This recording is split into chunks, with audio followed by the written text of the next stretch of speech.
Bismillahirrahmanirrahim. Assalamualaikum warahmatullahi wabarakatuh. Alhamdulillahi ala ihsanih wa syukru lahu ala taufiqihi wa amtinanih. Wa asyhadu an la ilaha illallah wahdahu la syarika lahu ta'ziman li sya'nih. Wa asyhadu anna Muhammadan abduhu wa rasuluhu da'ila ridwanih. Allahumma salli alaihi wa ala alihi wa ashabihi wa ikhwanih. Hadirin hadirat yang dirahmati Allah Subhanahu wa taala, pada kesempatan yang bahagia ini kita akan mengambil faedah-faedah yang ditorehkan oleh para ulama dalam buku tafsir-tafsir mereka dari surat Thaha. Jadi surat Thaha itu surat nomor 20 dalam aturan surat yang dalam Al-Qur'an. Tertib surat dalam Al-Qur'an. Adapun surat ini ya adalah surat Makkiyah, diturunkan sebelum Nabi sallallahu alaihi wasallam berhijrah ke kota Madinah ya. Oleh karenanya datang hadis-hadis yang menunjukkan akan hal itu seperti dari Ibnu Mas'ud radhiyallahu taala anhu, beliau pernah berkata, Bani Israil wal Kahfu wa Maryamu wa Thaha wal Anbiya hunna minal aitaqil uwal wa hunna min tiladi. Kata Ibnu Mas'ud, surat Bani Israil itu surat ke-17, surat Al-Kahfi surat ke-18, surat Maryam surat 19, surat Thaha surat 20, Al-Anbiya surat 21, semua termasuk dari surat-surat yang awal turun di kota Mekah. Wa hunna min tiladi, dan itu termasuk hafalanku sejak awal. Ini menunjukkan surat Thaha turun di kota Mekah sebelum Nabi berhijrah. Bahkan di antara sebab masuknya Islam Umar bin Khattab radhiyallahu taala anhu adalah karena mendengar isi dari surat Thaha. Dari Anas radhiyallahu anhu beliau berkata, kharaja Umar mutaqallidan bisayf. Suatu hari Umar bin Khattab radhiyallahu anhu keluar sambil membawa pedangnya. Faqila lahu inna khanataka wa ukhtaka qad sabawa. Maka dikatakan kepada Umar, wahai Umar, sungguhnya iparmu dan juga saudarimu, adik perempuanmu telah keluar daripada tradisi nenek moyang, itu telah masuk Islam. Fa atahuma Umar wa indahuma rajulun minal muhajirin yuqalu lahu Khabbab. Maka kemudian Umar pun marah. Umar pun segera datang kepada adik perempuannya di rumah. Adik perempuannya lagi sama suaminya, dan juga ada seorang laki dari kaum muhajirin namanya Khabbab. Wa kanu yaqra'una Thaha, dan mereka sedang membaca surat apa? Thaha. Tentu Umar mendengar. Umar mendengar mereka membaca surat Thaha. Faqala a'tuni alladhi 'indakum fa aqra'ahu. Berikanlah kepadaku lembaran-lembaran yang kalian sedang baca, aku ingin baca. Ya. Wa kana Umar yaqra'ul kutub, dan Umar adalah orang pandai membaca. Faqalat lahu ukhtuhu, maka saudarinya berkata, innaka rajisun, wahai Umar, engkau najis. Wala yamassuhu ilal mutahharun, dan tidak ada yang boleh menyentuh lembaran-lembaran Al-Qur'an kecuali orang yang suci. Fakum waqtasil aw tawadda, maka bangkitlah engkau dan pergilah dan mandilah atau berwudu. Faqama Umar fatawadda'a thumma akhadha al-kitab. Maka Umar pun berdiri dan dia berwudu, kemudian dia mengambil lembaran tersebut. Faqara'a Thaha, kemudian dia baca surat Thaha. Ini menunjukkan di antara sebab masuk Islam Umar adalah karena mendengar apa? Isi dari surat Thaha. Berarti surat ini surat yang agung. Pernah menyebabkan seorang yang mulia, yaitu Umar bin Khattab radhiyallahu anhu, terkenal kasar terhadap para sahabat, yang ditakuti oleh para sahabat dahulu ya, bengis terhadap Islam, kemudian akhirnya masuk Islam gara-gara mendengar surat Thaha. Adapun Thaha ya, apa maknanya? Maka ada beberapa pendapat di kalangan para ulama makna Thaha, tetapi secara umum ada dua pendapat yang paling kuat.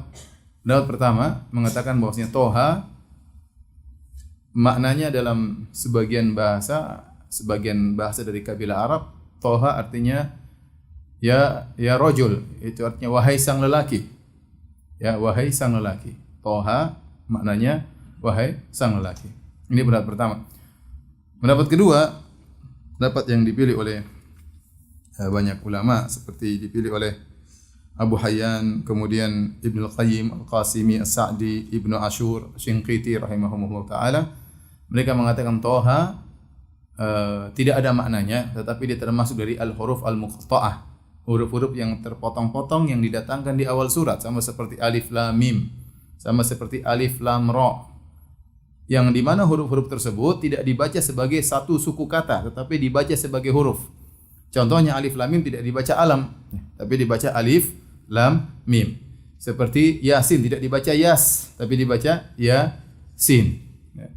Alif lam ra juga dibaca alif lam ra, ya. Dan seterusnya. Ya, Qaf, Nun, ya. Di antaranya Toha. Oleh karenanya Toha tidak bermakna, tetapi dia seperti surat-surat yang lainnya dibuka dengan huruf-huruf hijaiyah yang muqatta'ah terputus-putus, dibaca per huruf bukan sebagai suku kata. Yang ini menunjukkan bahwasanya Al-Qur'an adalah mukjizat dari Allah Subhanahu wa taala, bukan karangan Muhammad sallallahu alaihi wasallam, karena Al-Qur'an turun dengan bahasa Arab yang bahasa Arab tersebut terdiri atas huruf-huruf hijaiyah, di antaranya alif lam mim, di antaranya alif lam mim ra, di antaranya alif lam mim sad, di antaranya kaf ha ya ain sad, di antaranya qaf, di antaranya nun, di antaranya yasin, di antaranya Toha.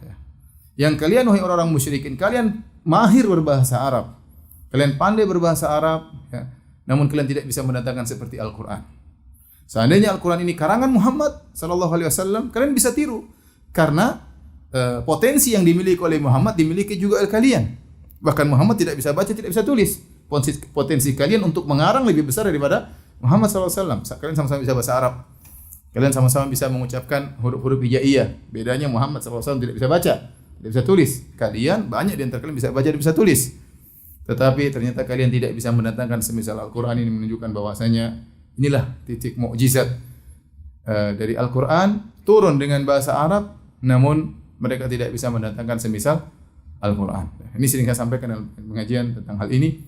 Oleh karenanya sering Allah Subhanahu wa taala menurunkan mukjizat pada suatu nabi berkaitan yang lagi booming tatkala itu di kaumnya. Contohnya nanti akan disebutkan Nabi Musa alaihissalam diutus di suatu kaum yang mereka sedang hebat-hebatan sihir.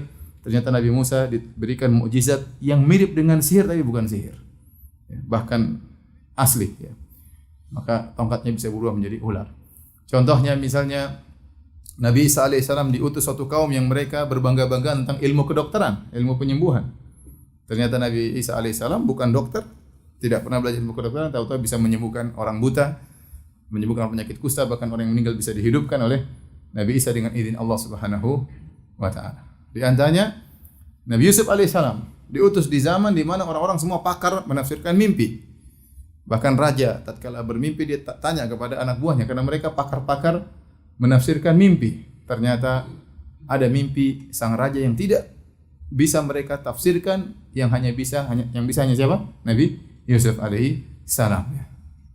Ya, contohnya di antaranya Nabi Hud alaihissalam diutus kepada suatu kaum yang mereka sangat berbangga dengan kekuatan mereka, sampai mereka berkata, "Man asyaddu minna quwwah?" Siapa yang lebih kuat daripada kami? Ya, mereka diberikan kekuatan tubuh yang besar. Kaum Ad, ternyata Nabi Hud alaihissalam menantang mereka, "Fakiduni jami'an tsumma la tunzirun."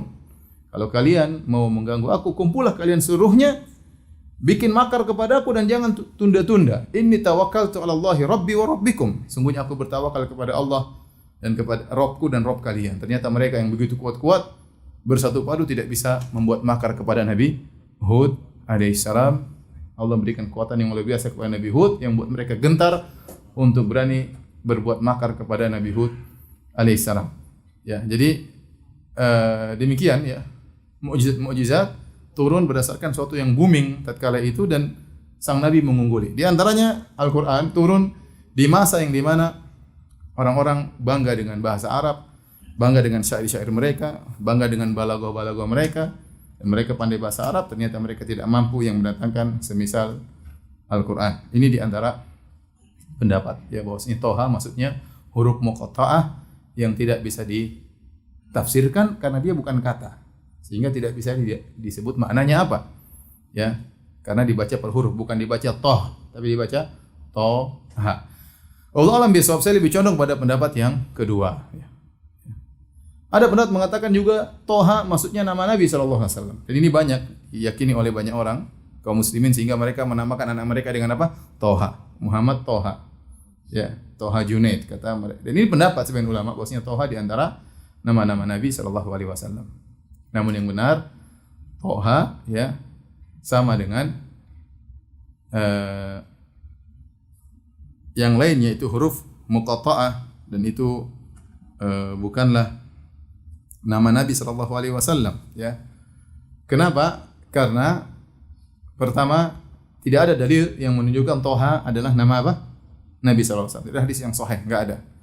Tidak ada hadis yang sahih menunjukkan Toha ya adalah termasuk nama Nabi sallallahu alaihi wasallam, dan kita tahu seluruh nama Nabi bermakna, ya. Muhammad, Ahmad, dan yang lainnya. Nabi SAW memiliki beberapa nama dan semuanya bermakna. Adapun Toha tidak ada apa? Maknanya. Jadi Toha bukan nama Nabi SAW. Adapun mereka berkata seakan-akan Allah panggil Toha, ma anzalna alaikal qur'ana litashqa. Mereka artikan, wahai Toha, kami tidak turunkan Al-Quran kepada engkau supaya engkau sengsara. Jadi Toha cocok kalau disebut wahai Toha, maksudnya wahai Muhammad. Kita bilang itu enggak jalan pada surat yang lain. Contoh surat Al-A'raf. Allah berfirman, Alif Lam Mim Shad, kitabun unzila ilaika fala yakun fi sadrika harajum minhu litunzira bihi wa dzikra lil mu'minin. Kata Allah Subhanahu wa taala, Alif Lam Mim Shad, kitabun unzila ilaika. Al-Qur'an diturunkan kepada engkau wahai Muhammad. Enggak mungkin Alif Lam Mim Shad nama Nabi sallallahu alaihi wasallam. Paham? Tidak mungkin wahai Alif Lam Mim Shad, sungguhnya Al-Quran diturunkan kepada engkau. Kalau Toha mungkin bisa cocok. Toha, wahai Toha, kami tidak turunkan Al-Quran kepada engkau supaya kau sengsara. Ya. Mereka bilang cocok. Kita bilang sama. Alif Lam Mim Shad juga. Setelah Alif Lam Mim Shad, Allah langsung mengatakan dengan kata ganti orang kedua. Ya, kitabun unzila ilaika fala yakum fi sadrika harajum minhu litunzira bihi wa dzikra lil mu'minin. Kitab yang diturunkan kepada engkau, tetapi semua sepakat Alif Lam Mim Shad bukan nama Muhammad sallallahu alaihi wasallam. Maka demikian juga Toha, ma anzalna alaikal qur'ana litashqa. Toha juga bukan nama Nabi sallallahu alaihi wasallam. Adapun pendapat yang mengatakan Toha dalam sebagian bahasa, ada yang mengatakan bahasa Ibrani, ada yang mengatakan bahasa Syriani, ada yang mengatakan bahasa Habasyah, ada yang mengatakan bahasa salah satu dari kabilah Arab. Toha artinya ya rajul, wahai sang lelaki. Ini pendapat yang cukup kuat. Ya. Kalau memang benar Toha datang dalam bahasa Arab artinya ya rajul, wahai sang lelaki. Tetapi kalau kita telusuri, bukanlah kebiasaan Allah Subhanahu wa taala memanggil rasulnya dengan seperti itu. Allah kalau memanggil Nabi SAW dengan penghormatan, ya ayuhan nabi, wahai sang nabi, ya ayuhar rasul, wahai utusan Allah, ya ayuhal muzammil, wahai orang yang sedang berselimutkan, ya ayuhal muddathir, wahai orang yang sedang memakai selimut. Jadi tidak ada orang Allah panggil wahai sang lelaki. Kayaknya agak kasar. Dan itu bukan kebiasaan Allah kepada Nabi sallallahu alaihi wasallam, meskipun pendapat ini dipilih oleh Ibnu Jarir At-Tabari, Imamul Mufassirin, ya, imamnya para ahli tafsir. Namun saya katakan pendapat yang lebih tepat, Toha bukanlah nama Nabi, tetapi Toha adalah huruf yang terputus. Paham sampai di sini? Yakin paham? Baik. Surat Toha, ya, namanya adalah Toha. Namanya surat Toha. Sebagian ulama menamakan surat Toha dengan nama yang lain. Contohnya, As-Suyuti dalam kitabnya Al-Itqan menukil dari Sakhawi dalam kitabnya Jamalul Qurra bahwasanya surat Toha dinamakan dengan surat Al-Kalim. Al-Kalim artinya dari sifat Nabi Musa. Al-Kalim artinya orang yang diajak bicara oleh Allah. Orang yang diajak bicara oleh Allah. Makanya Musa diberi gelar alaihissalam dengan Kalimullah. Yaitu Nabi yang diajak berbicara langsung oleh siapa? Allah Subhanahu wa ta'ala. Tanpa melalui perantara malaikat. Maka Nabi Musa alaihissalam diberi gelar dengan Kalimullah. Ya. Sehingga sebagian ulama seperti Sakhawi mengatakan nama surat ini selain surat Toha disebut juga surat Al-Kalim. Demikian juga dalam kitab Al-Kamil karangan Al-Huzali, dia mengatakan surat Toha disebut juga dengan surat Musa. Kita tahu ada surat Yusuf, ada surat Nuh, ada surat Ibrahim. Ini namanya surat apa? Musa. Kenapa disebut surat Musa? Padahal Nabi Musa disebutkan dalam banyak surat. Dalam surat Al-A'raf ada kisah Nabi Musa. Ya, dalam surat Ibrahim ada kisah Nabi Musa. Dalam surat banyak surat, ya. Asy-Syu'ara juga disebut kisah Nabi Musa. Dalam surat Al-Qasas juga disebut kisah Nabi Musa. Dalam surat Toha juga disebutkan kisah Nabi Musa. Kenapa surat ini spesial disebut dengan surat Musa? Jawabannya karena hampir seluruh isi surat isinya tentang kisah Nabi Musa. Yang kedua, disebutkan dari awal Nabi Musa lahir sampai akhirnya Fir'aun tenggelam, kemudian Nabi Musa alaihissalam setelah itu kemudian bersama para umatnya yang menyembah sapi dan yang lainnya. Jadi kisah yang paling panjang, artinya tahapan-tahapan sejarahnya paling banyak disebutkan dalam surat Thaha. Jadi Nabi Musa sebelum lahir, kemudian tinggal bersama Fir'aun, kemudian membunuh seorang, kemudian dia dikejar oleh Fir'aun belantaranya, akhirnya dia berhijrah pergi dari Mesir ke negeri Madian. Ya, kemudian akhirnya dia berdakwah, kemudian dia balik menemui Fir'aun, akhirnya Fir'aun binasa, dan juga kisah Nabi Musa menghadapi kaumnya yang menyembah sapi. Oleh karenanya surat ini disebut dengan surat Musa. Akan tapi yang benar, penamaan surat Thaha dengan surat Musa atau surat Al-Kalim tidak ada dalilnya dan bukan penamaan oleh para sahabat. Oleh karena yang benar kita hanya mencukupkan surat Thaha dengan nama apa? Surat Thaha. Meskipun topiknya tentang Nabi Musa alaihissalam. Baik, kita masuk dalam isi surat.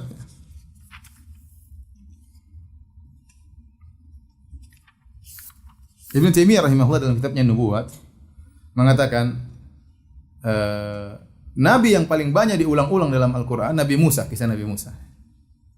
Dalam banyak surat disebutkan kisah Nabi Musa. Jadi disebutkan di antaranya surat Al-A'raf, kemudian surat Ibrahim, kemudian di antaranya surat Thaha ya, nanti dan banyak Syu'ara ya, dan yang lainnya ya. Bahkan sampai di juz 30 juga ya, surat An-Nazi'at. Jadi paling banyak nabi yang paling banyak diulang-ulang penyebutannya dalam Al-Qur'an Nabi Musa alaihissalam. Kenapa? Di antara hikmahnya kata Ibnu Taimiyah rahimahullah dalam kitabnya Nubuwat, karena yang dihadapi oleh Nabi Musa adalah Fir'aun yang dia mengingkari adanya Tuhan. Yang dia mengingkari adanya Tuhan ya. Sementara nabi-nabi yang lain biasanya menghadapi satu kaum yang mereka meyakini adanya Tuhan, tapi mereka tidak meyakini adanya hari kebangkitan misalnya ya. Atau mereka tidak mengakui kenabian sang nabi, tapi mereka mengakui adanya Tuhan ya. Ya, seperti Nabi Muhammad SAW ya, pengikutnya atau kaum Quraisy mengakui adanya Tuhan, tapi tidak mengakui hari kiamat, tidak mengakui kenabian Nabi Muhammad SAW ya. Demikian juga kaum Ad, demikian juga kaum Samud ya, demikian juga kaum Nabi Nuh ya. Mereka percaya pada Tuhan, adanya Tuhan, tapi mereka tidak percaya adanya hari pembalasan. Atau mereka tidak percaya tentang kenabian sang nabi. Adapun Nabi Musa diutus atau datang kepada Fir'aun yang dia mengingkari adanya Tuhan. Oleh karenanya penyebutan Nabi Musa dalam Al-Quran berulang di antara hikmahnya ini. Wallahu alam juga di antara hikmahnya karena Nabi Musa mendakwahi Bani Israel dan dia adalah nabi yang paling diagungkan oleh Bani Israel, dan kita tahu bahwasanya musuh umat Islam terbesar adalah orang-orang Yahudi sampai menjelang hari kiamat kelak. Yang dilawan oleh kaum muslimin bukan penganut agama-agama yang lain, tetapi adalah Yahudi ya. Dan mereka adalah pengikut Dajjal. Baik, kita masuk dalam ayat kata Allah Subhanahu wa taala, Thaha ma anzalna 'alaikal Qur'ana litashqa. Thaha sudah kita jelaskan tadi, kata Allah Subhanahu wa taala, ma anzalna 'alaikal Qur'ana litashqa. Kami tidak menurunkan Al-Qur'an ini kepada engkau agar kamu menjadi sengsara atau menjadi susah. Ayat ini ada beberapa tafsiran di kalangan para ulama. Ada yang mengatakan Nabi sallallahu alaihi wasallam tatkala di awal-awal Islam Allah meminta Nabi sallallahu alaihi wasallam untuk salat malam ya dengan turunnya surat Al-Muzammil, maka Nabi sallallahu alaihi wasallam salat dengan ibadah yang berat ya sampai Nabi ya sulit ya salat setengah malam atau lebih daripada setengah malam ya, dan ini terasa berat oleh Nabi sallallahu alaihi wasallam, maka Allah pun menurunkan ayatnya ma anzalna 'alaikal Qur'ana litashqa, kami tidak turunkan Al-Qur'an buat kau susah wahai Muhammad, maka Allah ringankan kewajiban salat malam kepada Nabi sallallahu alaihi wasallam. Ini pendapat. Dan pendapat yang saya lebih condong kepadanya bahwasanya ayat ini turun karena sebagaimana ini tafsir dari Muqatil. Dia berkata bahwasanya Abu Jahal dan Nadhr bin Harith yang merupakan tokoh dari orang-orang kafir Quraisy Mereka melihat Nabi SAW beribadah, kemudian mereka mengejek Rasulullah SAW. Mereka berkata, innaka lasyaqiyyun bitarki dinina. Sungguhnya engkau sengsara wahai Muhammad gara-gara meninggalkan agama kita. Ya. Kenapa? Karena mereka lihat Nabi ini sering ibadah. Kalau sujud di depan Ka'bah lama, enak jadi orang Quraisy ya. Enggak usah ibadah banyak-banyak, minum khamr oke, riba oke. Intinya Muhammad jadi orang Islam tambah apa? Tambah susah. Bahwasanya Al-Quran turun membuat engkau apa? Sengsara. Maka turunlah ayat ini. Ma anzalna alaikal Qur'ana litashqa. Kami turunkan Al-Quran bukan untuk buat kau sengsara wahai Muhammad, tapi untuk buat engkau bahagia. Untuk buat engkau bahagia. Ya. Oleh karenanya perkataan Syekh Sa'di, ini tafsir yang paling indah tentang ayat ini dalam tafsirnya, beliau berkata, "Laisal maqsud bil wahyi wa inzal Qur'an 'alaika wa syar'us syari'ah litashqa bidzalik." Bukanlah maksud wahyu diturunkan kepada engkau, diturunkannya Al-Qur'an, disyariatkannya syariat agar engkau sengsara karena itu semua. Ya. Tetapi justru kata beliau justru sebaliknya, ini semuanya agar kau bahagia. Ini semuanya agar engkau bahagia. Justru syariat Islam turun untuk membuat kau bahagia wahai Muhammad sallallahu alaihi wasallam. Tidaklah aturan Allah turun dalam Al-Qur'an kecuali membuat kau bahagia. Dan ini yang benar, ini kita rasakan. Ya, betapa sulit orang mencari kebahagiaan di zaman sekarang, ya. Tetapi tatkala seorang kenal agama maka dia akan bahagia, ya. Dalam ibadah dia merasakan kebahagiaan. Contoh lihat, saya kadang-kadang mikir ya, haji kan mahal kan? Mahal, tapi setahu saya orang kalau sudah hajian pingin haji lagi. Ya, bayangkan sebagian travel sampai ratusan juta sekali apa? Hajian. Ada yang sampai 500 juta sekali hajian. Kalau saya gila 500 juta hajian. Buang-buang duit. Tapi orang merasa nyaman aja. Dia punya uang dia hajian. Besok dia tahun dia mau haji lagi. Apa enaknya hajian? Susah ya. Antum kira gampang? Susah. Tapi tidak ada yang bilang saya taubat hajian. Enggak ada. Enggak ada yang bilang saya taubat apa? Hajian. Dia merasakan kebahagiaan di situ. Bayangkan setengah mati lah namanya. Makanya yang sudah haji banget.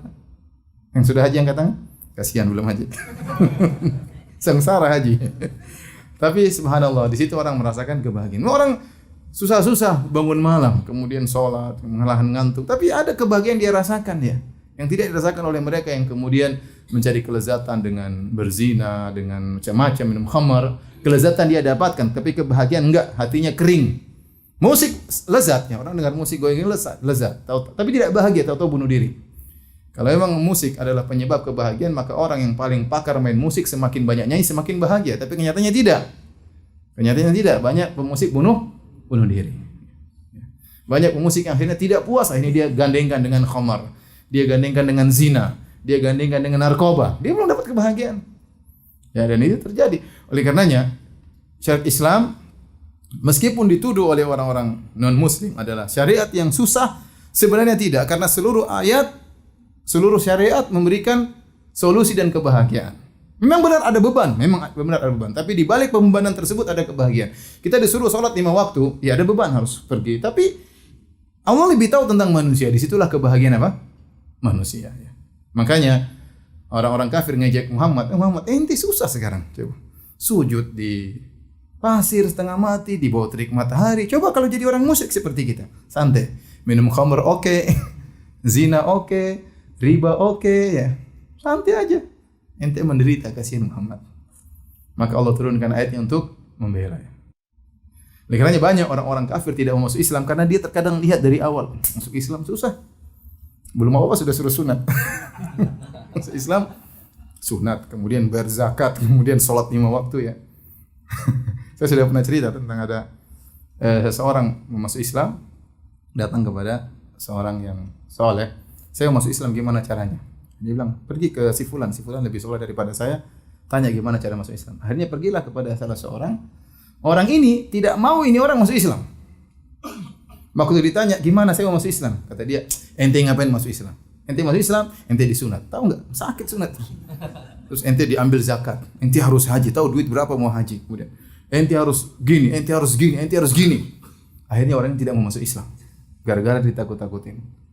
Datanglah temannya, gimana sudah masuk Islam? Belum. Loh, kenapa? Dia sudah hidup enak di dunia, nanti di sana surga juga. Enggak lah. Biar di sana di neraka aja. Jadi ini kesalahan, enggak boleh begitu. Mau saya jadi orang terkadang tidak mau masuk Islam karena dia memandang kayaknya berat. Padahal di balik semua syariat tersebut ada kebahagiaan. Semakin orang mempelajari ayat-ayat Allah, dia akan semakin bahagia. Dia akan semakin bahagia. Allah berfirman, "Ma anzalna 'alaikal Qur'ana litashqa." Kami tidak turunkan kepada engkau Al-Qur'an litashqa, agar kau sengsara, tetapi litas'ad, agar kau bahagia. Justru Islam itu akan memberikan kebahagiaan kepada engkau. Kemudian Allah berfirman, "Illa tadhkiratan liman yakhsha." Ya. Kecuali ya sebagai peringatan bagi orang yang takut kepada Allah. Al-Qur'an sebagai peringatan bagi orang yang takut kepada Allah. Kenapa disebutkan sebagai peringatan kepada orang yang takut lima yakhsha? Padahal Al-Qur'an adalah peringatan kepada seluruh manusia, baik yang kafir maupun yang beriman baik yang tukang maksiat atau yang takut kepada Allah Subhanahu wa taala.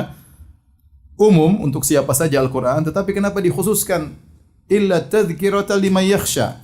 Sebagai peringatan bagi orang yang takut, kata para ulama, karena hanya orang yang takut kepada Allah lah yang bisa mengambil pelajaran dari Al-Qur'an. Yang bisa mengambil pelajaran semuanya dari Al-Qur'an hanyalah orang yang bertakwa, yang takut kepada Allah Subhanahu wa taala. Jadi Islam itu ya indah, Islam mendatangkan kebahagiaan meskipun aturannya banyak, tapi di balik setiap aturan tersebut ada kebahagiaan. Baik. Kemudian Allah Subhanahu wa taala berfirman, "Tanzilan mimman khalaqal arda was samawatil ula." Yang Al-Qur'an diturunkan dari Allah yang menciptakan bumi dan langit yang tinggi. Al-Qur'an ya sumbernya karena dia akan memberikan kebahagiaan. Kenapa? Karena sumber yang menurunkan Al-Qur'an adalah Allah Subhanahu wa taala. Siapa Allah yang telah menciptakan langit dan bumi, langit yang maha tinggi, yang tinggi dan juga bumi, menunjukkan sang pencipta tersebut sangat agung karena tidak mungkin bisa menciptakan langit yang tinggi kecuali dia lebih maha tinggi. Dia lebih maha tinggi daripada seluruh makhluknya. Allah menyebutkan was samawatil ula, yang telah menciptakan langit yang tinggi, berarti sang pencipta lebih tinggi daripada ciptaannya. Kemudian kata Allah Subhanahu wa taala, Ar-Rahmanu 'alal arsy istawa. Dan Ar-Rahman beristiwa di atas arsy-Nya. Dan arsy ya tentunya adalah makhluk Allah Subhanahu wa taala yang paling besar. Makhluk Allah yang paling besar, namun kita tidak bisa melihat. Yang bisa kita lihat sekarang makhluk yang paling besar adalah langit ya. Langit adalah makhluk yang paling besar yang terlihat sekarang. Dalam langit banyak sekali benda-benda langit. Dalam langit ada matahari, ada galaksi, ada rembulan, ada bintang-bintang, ada meteor-meteor, ada bumi, semuanya dalam langit. Berarti langit adalah makhluk yang terbesar. Ternyata di balik langit ada yang lebih besar daripada langit, itu kursi. Kata Allah, wasi'a kursiyyuhus samawati wal ard. Sungguhnya kursi Allah meliputi langit dan bumi. Ya, masih besar kursi Allah daripada langit dan bumi. Ternyata setelah kursi Allah ada yang lebih besar lagi, yaitu arsy Allah Subhanahu wa taala. Arsy Allah Subhanahu wa taala. Maka disebut dalam riwayat, tidaklah langit dan bumi diletakkan dibandingkan dengan kursi kecuali seperti cincin diletakkan di padang pasir. Kursinya padang pasir, langit dan bumi cuma hanya apa? Cincin. Dan tidaklah kursi dibandingkan dengan arsy kecuali seperti itu juga ya. Artinya besarnya kursi dibandingkan dengan besarnya arsy seperti cincin letakkan di padang pasir. Bagaimana lagi dengan Allah Subhanahu wa taala yang Allahu Akbar, lebih besar daripada itu semua. Maka Allah berfirman, Ar-Rahmanu 'alal arsy istawa, Allah beristiwa di atas arsy. Istiwa dalam bahasa Arab artinya ala wartafa'a, yaitu berada di atas arsy ya. Dan dalam Al-Qur'an banyak ya makna istiwa ala artinya di atas. Misalnya firman Allah Subhanahu wa taala, wastawat 'alal judi, dan perahu Nabi Nuh atau kapal Nabi Nuh istawat 'alal judi, yaitu berada di atas gunung Al-Judi ya. Misalnya ya, di atas artinya. Dan sebagaimana perkataan Imam Malik, waktu ada yang datang kepada Imam Malik, ya Imam Malik, kaifastawa?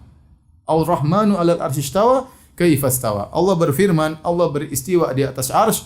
Bagaimana cara istiwanya Allah Subhanahu wa taala? Maka Imam Malik pun terdiam, kemudian dia berkeringat, kemudian dia merasa ini pertanyaan yang sangat berbahaya, bertanya tentang bagaimananya sifat Allah Subhanahu wa taala. Kemudian Imam Malik berkata, al-istiwa'u ma'lum. Istiwa secara bahasa Arab diketahui, yaitu di atas artinya. Kemudian al-istiwa'u ma'lum, kemudian wal kaifu majhul. Adapun bagaimananya cara Allah beristiwa tidak ada yang tahu. Kemudian wal imanu bihi wajib, dan beriman terhadap Allah beristiwa di atas arsy wajib.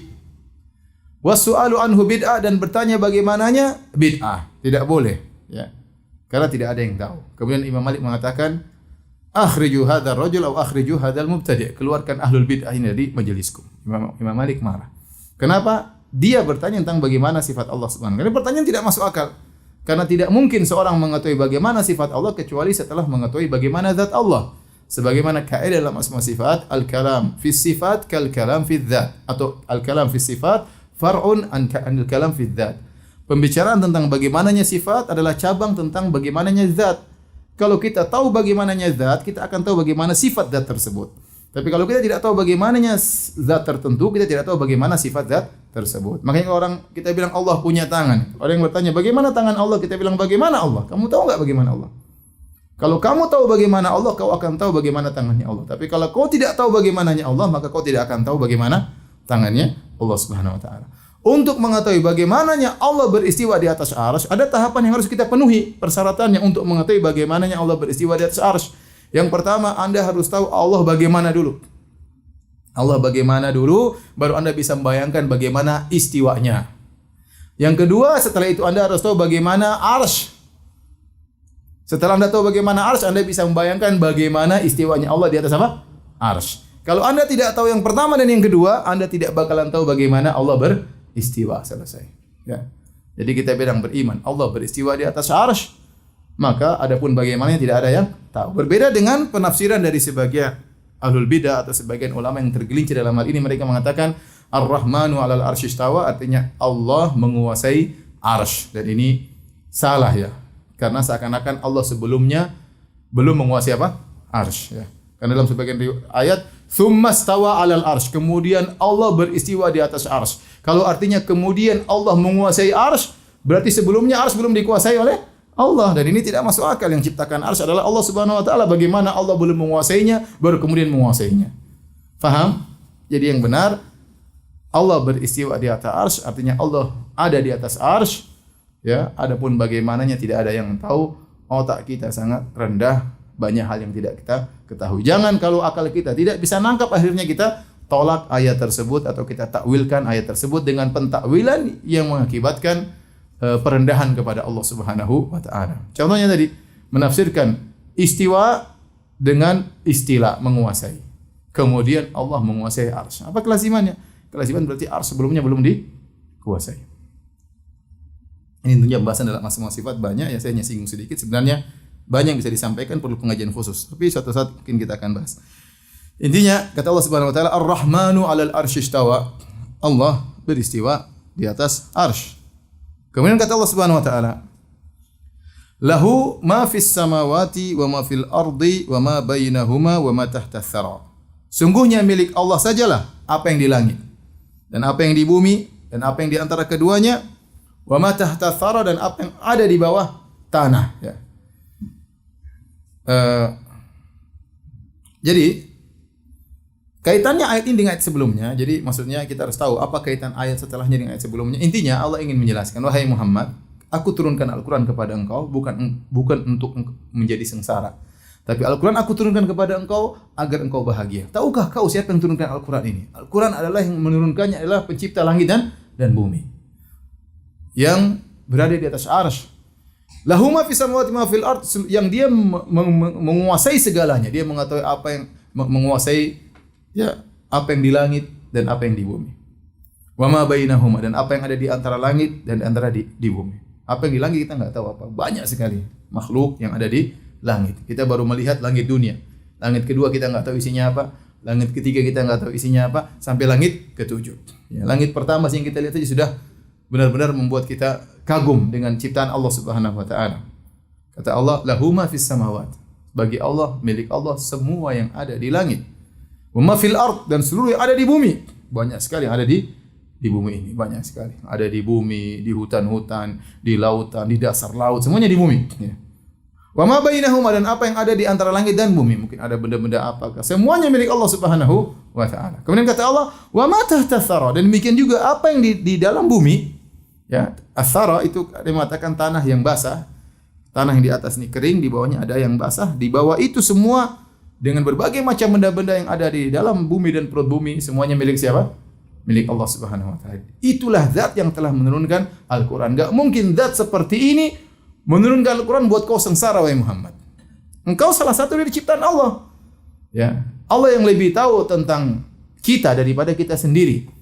Sehingga Allah lebih tahu mana yang bisa membahagiakan ciptaannya. Ya. Karena Allah yang meng-create kita. Allah lebih tahu tentang sifat-sifat kita daripada kita sendiri. Baik. Kata Allah Subhanahu wa taala, "Lahu ma fis samawat." Hanya milik Allah. Di sini didahulukan lahu. Ya. Harusnya kalau secara bahasa Arab, ma fis samawati ma fil ardi wa ma bainahuma wa ma tahta tsara lahu. Ya. Kalau bahasa Arab urutan yang sebenarnya begini. Apa yang di langit, apa yang di bumi, dan apa yang di antara keduanya, apa yang di dalam perut bumi, milik Allah. Harusnya begitu. Lahunya diakhirkan, milik Allah. Tetapi dalam metode bahasa Arab, tatkala khabar didahulukan, predikat didahulukan, ya, maka menunjukkan kekhususan. Sehingga dikatakan milik Allah lah apa yang di langit dan apa yang di bumi, apa yang ada di antara keduanya, dan apa yang berada di bawah perut bumi, semua ini hanya milik siapa?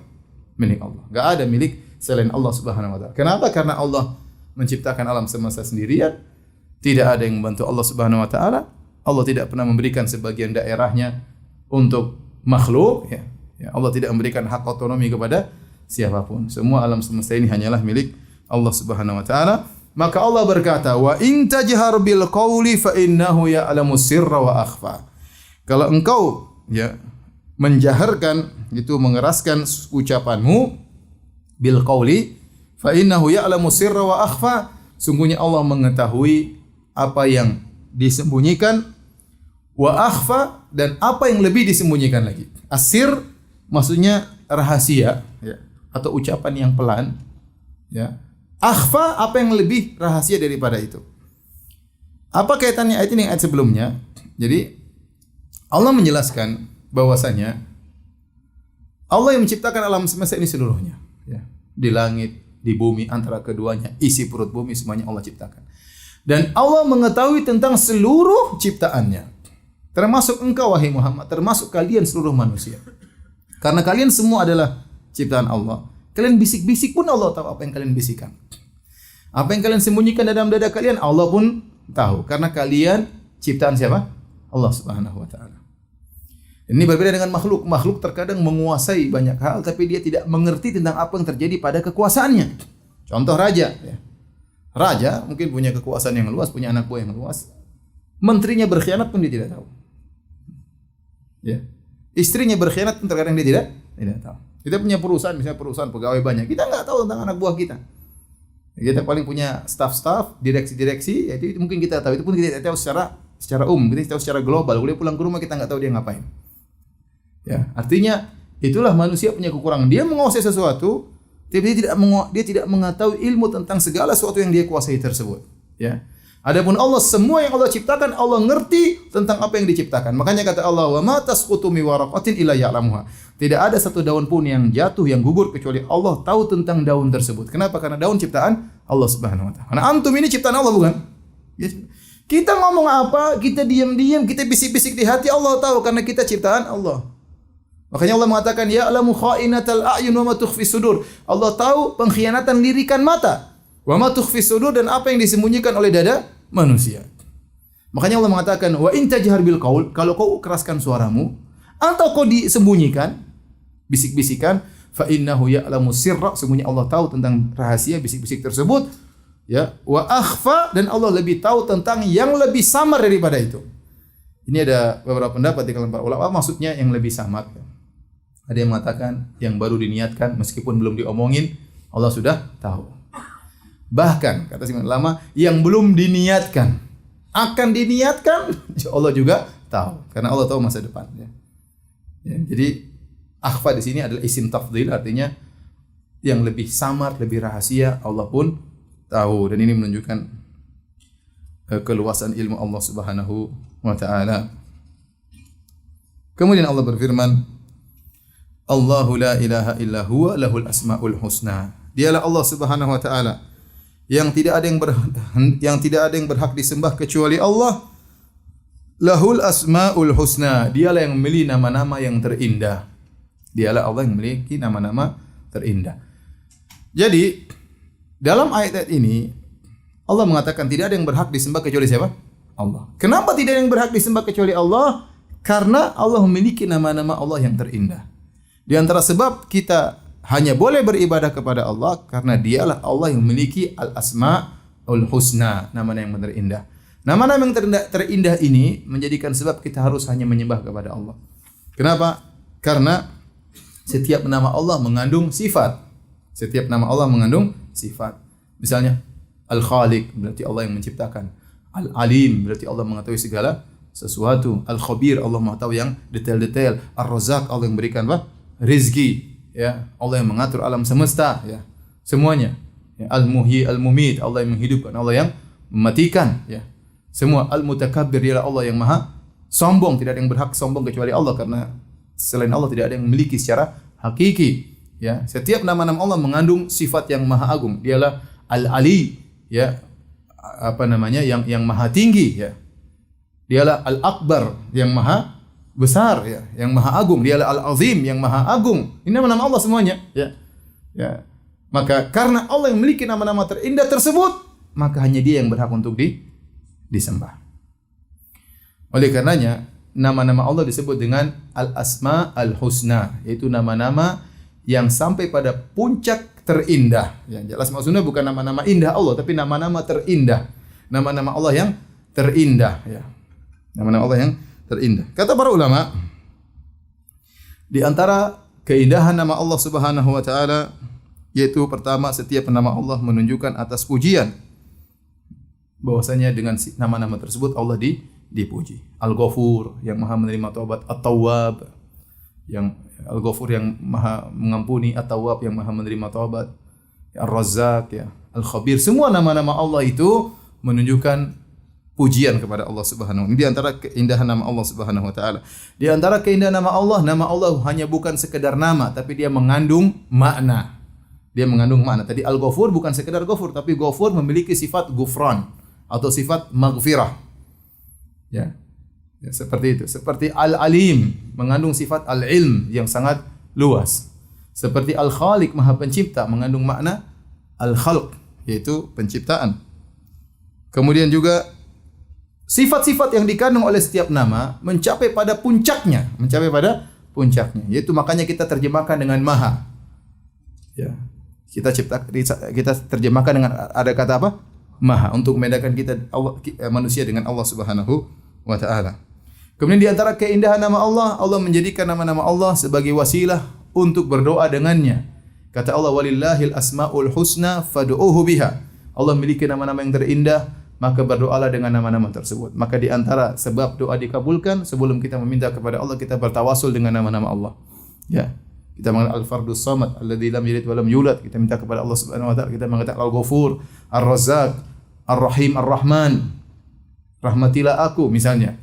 Ar-Razzaq, Maha pemberi rizki, ampunilah dosaku. At-Tawwab, wahai penerima taubat, terimalah taubatku. Ya Ghaffar, firli, wahai Maha pengampun, ampunilah dosa-dosaku. Setiap itu, ya, kita berdoa dengan bertawasul dengan nama-nama Allah Subhanahu wa taala. Kemudian di antara keindahan nama-nama Allah, seorang yang pelajari nama-nama Allah semakin cinta kepada Allah Subhanahu wa taala. Ini berbeda dengan nama-nama yang ada pada makhluk, ada pada manusia contohnya. Terkadang nama manusia tidak ada maknanya. Ya. Contohnya siapa? Firanda. Entah maknanya apa, enggak tahu. Saya tanya ibu saya enggak tahu namanya, maknanya apa ya. Terkadang namanya misalnya apa gitu. Itu maknanya apa? Enggak, ini gabungan dari nama bapak dan nama ibu dipotong setengah gabungan. Enggak ada maknanya. Jadi contoh, maksudnya banyak nama-nama yang tidak ada maknanya. Sekedar didengar enak ya. Didengar keren. Maknanya wallahu alam enggak tahu. Ya. Misalnya apa? Yang keren tapi enggak ada maknanya. Ya. Ada. Coba nama antum ada yang keren-keren enggak? Ada yang enggak ada namanya, ada enggak? Kan banyak kan? Coba. Siapa? Hah? Hah? Contohnya siapa?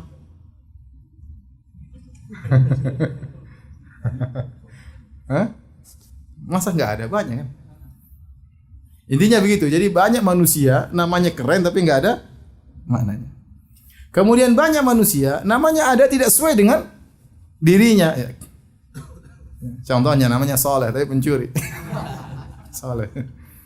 Tapi pencuri ya. Ya. Namanya Abdul Khalik, bagus dipanggil Khalik ya. Pencipta, padahal supir ya. Mana supir pencipta ya? Jadi banyak orang namanya sifatnya tidak sesuai dengan namanya. Sifatnya tidak sesuai dengan namanya. Kemudian yang ketiga, kalaupun dia memiliki sifat tersebut, soleh, ternyata orang soleh, atau ternyata dia muhsin, muhsin artinya baik. Ya. Allah juga di antara namanya al-muhsin.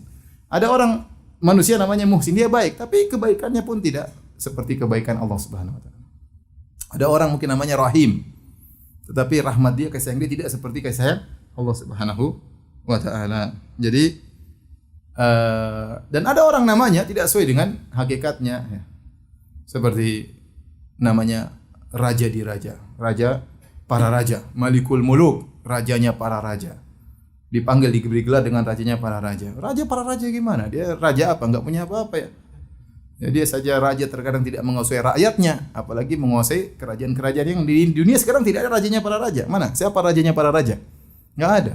Amerika siapa? Donald Trump. Mau dimakzul. Itu rajanya para raja. Dia enggak bisa berbuat apa-apa mau dimakzul ya. Sunda Empire. Sama King of the King. Wah, enggak ada di dunia, enggak ada rajanya para raja, enggak ada. Siapa rajanya para raja? Enggak ada. Nama bohong itu. Itu nama isinya apa? Kebohongan. Nah, rajanya para raja siapa? Nah, dia paling menguasai kerajaan, menguasai daerahnya sendiri-sendiri. Raja Saudi pun hanya menguasai Saudi. Ya, adapun raja menguasai seluruhnya di dunia enggak ada. Rajanya para raja itu tidak ada ya. Apalagi di akhirat ya. Kata Allah, limanil mulkul yaum ya. Milik siapa kerajaan pada hari ini? Tidak ada yang bisa jawab. Lillahil wahidil qahar, hanya milik Allah yang Maha Esa dan Maha Kuasa. Semua orang dibangkitkan pada hari kiamat tidak ada atributnya. Ya. Bangkit dalam kondisi tidak berpakaian, belum disunat, buhman, tidak bawa apa-apa, tanpa alas kaki. Mau raja, ya raja aja begitu, apalagi cuma jenderal ya. Ya. Apalagi cuma yang lainnya. Baik. Jadi itulah al-asma'u al-husna. Al-asma' al-husna itu nama-nama Allah yang mencapai puncak keindahan nama-nama tersebut. Setelah itu Allah masuk dalam kisah Nabi Musa alaihissalam. Ya. Apa kaitannya dengan ayat sebelumnya? Ya. Allah ingin menekankan kepada Rasulullah, ya Rasulullah, kami turunkan Al-Quran kepada engkau bukan untuk sengsara. Memang kelihatannya terkadang sulit menjalankannya, tapi di ujung daripada itu adalah kebahagiaan. Contohnya adalah Nabi Musa alaihissalam. Nabi Musa dia mengalami ujian-ujian, tetapi ujungnya adalah kebahagiaan. Ujungnya Fir'aun balantaranya binasa dan Allah berikan perhatian luar biasa kepada Nabi Musa. Apalagi surat ini turunkan di Mekah, yang Nabi SAW dalam kondisi sulit. Ya, Nabi baru menyusun kekuatan setelah berhijrah ke kota Madinah. Tetapi selama di Mekah tertindas, diintimidasi dan yang lainnya ya, diintimidasi dan yang lainnya. Taib, kita masuk dalam kisah Nabi Musa. Dan ini isyarat ya, kata Al-Baydawi, saya kembali kepada ayat pertama, kata Allah, "Ma anzalna 'alaikal Qur'ana litashqa." Tatkala Abu Jahal dan Nadhr bin Harits mengejek Rasulullah, "Ya Rasulullah, ente ngapain Muhammad, ente ibadah setengah mati. Ente sengsara setelah meninggalkan agama kami." Ya. Maka kata Allah, kami turunkan Al-Quran bukan untuk membuat engkau sengsara. Isyarat kata Al-Baydawi, fihi ta'ridun bi annahumul ashqiya. Di sini ada isyarat justru mereka lah, yaitu Abu Jahal, Nadhr bin Harits dan teman-temannya, mereka lah yang sengsara. Justru orang-orang yang jauh dari Islam, mereka lah yang sengsara. Ya. Mereka yang sengsara. Lihat betapa banyak orang masuk Islam. Antum mau lihat orang yang murtad, hampir tidak ada, sedikit. Ya, hampir sedikit, karena itu mungkin karena belum menjalankan agama dengan baik, tidak ngerti tentang agama, dibodoh-bodohin akhirnya murtad. Tapi lihat yang masuk Islam, kenapa mereka rela masuk Islam, rela meninggalkan keluarga, rela dimusuhi oleh keluarga, rela meninggalkan dunia. Kenapa? Karena mereka tahu ada kebahagiaan. Enggak mungkin mereka meninggalkan kenikmatan dunia hanya untuk mencari sesuatu yang tidak jelas. Menunjukkan bahwasanya mereka semua merasakan apa? Kebahagiaan. Justru orang-orang yang bertahan dalam agama selain Islam, mereka lah yang sengsara. Mereka yang sengsara. Taib, kita masuk dalam kisah Nabi Musa. Kata Allah Subhanahu wa taala, hal ataka hadithu Musa. Apakah telah sampai kepadamu kisah Nabi Musa alaihissalam? Kemudian kata Allah Subhanahu wa taala, idh ra'a naran faqala li ahlihim kuthu inni anastu nara. Di sini dalam kisah Nabi Musa, Allah menjelaskan bagaimana Allah perhatian kepada Nabi Musa. Allah perhatian banget sama Nabi Musa. Nanti bagaimana sebelum dia lahir Allah sudah perhatikan. Waktu dia masih kecil Allah juga perhatikan. Setelah dia dewasa Allah perhatikan. Tatkala berhadapan dengan Fir'aun Allah perhatikan. Terus Allah perhatikan Nabi Musa. Padahal dia Nabi Musa alaihissalam. Sementara engkau wahai Muhammad, engkau lebih agung daripada Nabi Musa. Bagaimana Allah tidak perhatian sama engkau? Karena ini ingat, ini konteks surat ini turun di awal Islam. Di mana Nabi dihina, di mana Nabi dimusuhi oleh kerabat dekatnya, dimusuhi oleh pamannya Abu Lahab, dimusuhi oleh kaum Quraisy yang seharusnya kaum tersebut membantu Nabi, karena itu sukunya Nabi ternyata malah menghina Nabi sallallahu alaihi wasallam. Nabi melihat bagaimana sahabat-sahabatnya disiksa, bagaimana sahabatnya dibunuh ya. Ini namanya manusia, maka perlu dikuatkan oleh Allah Subhanahu wa taala. Nabi sedih ya. Nabi sedih tatkala kerabatnya tidak beriman kepada Allah Subhanahu wa taala. Nabi sedih tatkala dikata-katain oleh mereka dengan tuduhan orang gila, kemudian penyihir dan yang lainnya ya. Sampai Allah berkata, "Walaqad na'lamu annaka yadhiqu sadruka bima yaqulun." Sungguh kami tahu dadamu sempit wahai Rasulullah akibat tuduhan-tuduhan mereka. Maka di antara hal yang membuat Nabi bisa tegar adalah Allah kisahkan tentang kisah-kisah Nabi terdahulu ya. Ya. Kata Allah, "Wa kullan naqussu 'alaika min amba'ir rusuli ma nuthabbitu bihi fuadak." Dan kami kisahkan kepada engkau wahai Muhammad kisah-kisah para rasul yang membuat dadamu tegar. Dan ini surat turun waktu Nabi masih di Mekah, di mana kaum muslimin dalam kondisi terintimidasi. Maka Allah sebutkan di antaranya kisah Nabi Musa alaihissalam. Agar Rasulullah SAW tahu ini Nabi Musa Allah perhatikan. Allah tidak pernah meninggalkan Nabi Musa sama sekali. Sadar atau tidak sadar, bahkan waktu Nabi Musa masih belum lahir, tatkala lahir tidak tahu apa-apa, Allah sudah perhatian terhadap Nabi Musa. Dan engkau wahai Muhammad lebih agung daripada Nabi Musa alaihissalam. Tentu perhatian Allah akan lebih besar kepada engkau. Baik. Kita kisahkan Nabi Musa, kata Allah, hal ataka hadithu Musa. Apakah telah sampai kepada engkau wahai Muhammad tentang kisah Nabi Musa alaihissalam? Idh ra'a naran faqala li ahlihim kuthu inni anastu nara la'alli atikum minha biqabasin aw ajidu 'alan nari huda. Tatkala Nabi Musa alaihissalam melihat api dari kejauhan. Ini kisahnya kapan? Kisahnya Nabi Musa alaihissalam ya. Yang Allah sebenarnya bercerita ke surat Al-Qasas itu Nabi Musa alaihissalam waktu dia tinggal jadi anak angkat Fir'aun sampai dewasa, kemudian dia pun melakukan kesalahan membunuh salah seorang anak buah Fir'aun. Akhirnya mereka berkumpul untuk membunuh Nabi Musa karena Nabi Musa telah membunuh sukunya Fir'aun. Maka Nabi Musa pun lari ke negeri Madian, singkat cerita dalam surat Al-Qasas. Kemudian dia lari ke negeri Madian, kemudian dia menikah dengan salah seorang wanita putra dari seorang soleh di negeri Madian. Setelah dia menikah, dia bekerja karena harus bayar mahar 10 tahun. Setelah dia bayar mahar, dia sudah punya istri. Kata para ulama, dia pun ingin pulang kampung. Ingin balik ke mana? Ke Mesir. Ya, wasara bi ahlihi. Maka dia pun berjalan dari negeri Madian bersama istrinya menuju ke negeri Mesir. Tapi subhanallah qadarullah, mereka berjalan dalam kegelapan. Kemudian mereka tersesat. Bingung jalan kemana. Jalan sama istrinya, kemudian tiba-tiba bingung karena gelap, bingung ke arah mana, tersesat, ya, menuju ke Mesir enggak sampai-sampai, ya, tiba-tiba idro'a naron, tiba-tiba dia melihat api dari kejauhan. Ternyata api tersebut cahaya Allah Subhanahu wa taala. Idro'a naron, tatkala dia melihat api, faqala li ahlihim kuthu inni anastu nara. Maka dia berkata kepada istrinya, kepada keluarganya, ya, tenanglah engkau di sini, jangan kemana-mana. Ini anastu nar, aku merasakan ada api di sana. Aku melihat dari kejauhan ada api. Buat apa kau diam di sini wahai istriku? La'alli atikum minha biqabasin au ajidu 'alan nari huda. Saya ingin ke sana. Ada dua tujuan. Yang pertama saya ingin mengambil syu'latan minan nar, yaitu sebuah yaitu obor misalnya kayu yang dibakar, ya. Au ajidu 'alan nari huda, atau dengan api tersebut kita bisa mengetahui jalan menuju ke Mesir. Atau mungkin kita bisa bertanya kepada orang yang nyalakan api tersebut kemana ada jalan ke Mesir. Ini tujuan Nabi Musa alaihissalam. Disebut Nabi Musa keluar sama istrinya dalam lailatin muzlimatin baridah, yaitu dalam kondisi malam yang gelap gulita dan dingin. Berjalan menuju ke Mesir. Kemudian melihat api dari kejauhan, Nabi Musa berkata, ya umkuthu, diamlah wahai istriku di sini, ya aku akan mengambil api. Dalam ayat yang lain, la'allakum tastalun, semoga kalian bisa hangat dengan api tersebut. Dan ini dalil bahwasanya Nabi Musa sayang sama istrinya. Sayang sama apa? Istrinya. Dia bilang, tunggu sebentar, saya carikan api untuk menghangatkanmu ya. Ya, kita pun demikian, kalau istri kedinginan kasih selimut ya. Kalau istri nggak mau selimut berarti butuh antum yang menghangatkan. Nah, jadi begitu, juga istri udah kedinginan kita cuekin aja.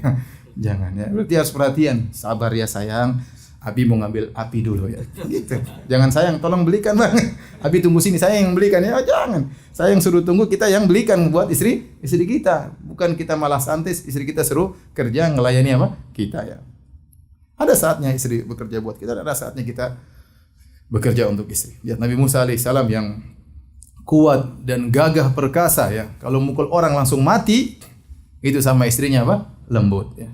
Antum yang setengah kuat, setengah mampus, kekuatannya pun dipertanyakan, terus ngapain kasar-kasar sama istri? Lihat Nabi Musa, kuthu, diam istriku, tunggu di sini, saya mau cari apa?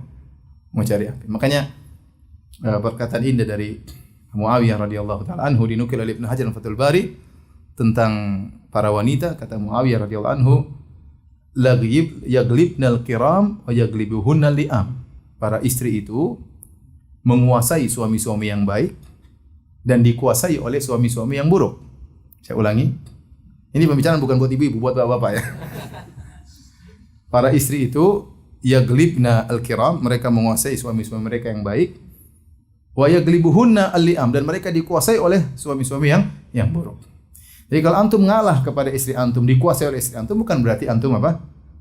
Buruk, bukan berarti antum rendah ya. Betapa banyak kita baca sifat para salafus saleh, mereka mengalah kepada istri mereka. Terutama kalau tentang Nabi sallallahu alaihi wasallam. Nabi sallallahu alaihi wasallam bermuamalah dengan istri-istrinya. Kalau kita baca bukan seperti dia seorang nabi, tapi dia sebagai seorang suami. Oleh karena terkadang istrinya angkat suara, Nabi sabar. Kalau kita bermuamalah, saya bermuamalah sama istri saya sebagai ustaz, kurang ajar kamu. Ya. Murid saya enggak ada yang berani angkat suara. Itu bos bengkel aja nggak pernah ngangkat suara depan saya. Kamu siapa? Nabi tidak memposisikan dirinya sebagai apa? Sebagai nabi tatkala bermuamalah dengan istri-istrinya. Ya, mengalah. Ya.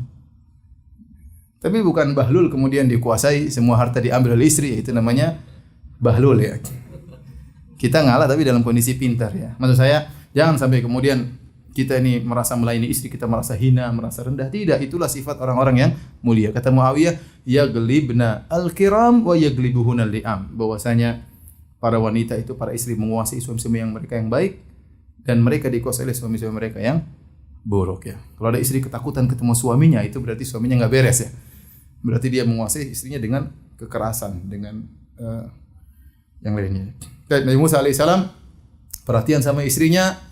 Sayang tunggu di sini, saya ambil api dulu, kamu tunggu. La'allakum tastalun. Siapa tahu kalian bisa hangat dengan api tersebut. Atau kita bisa cari jalan untuk menuju jalan karena kita ingin pergi ke Mesir. Au ajidu ala nari huda.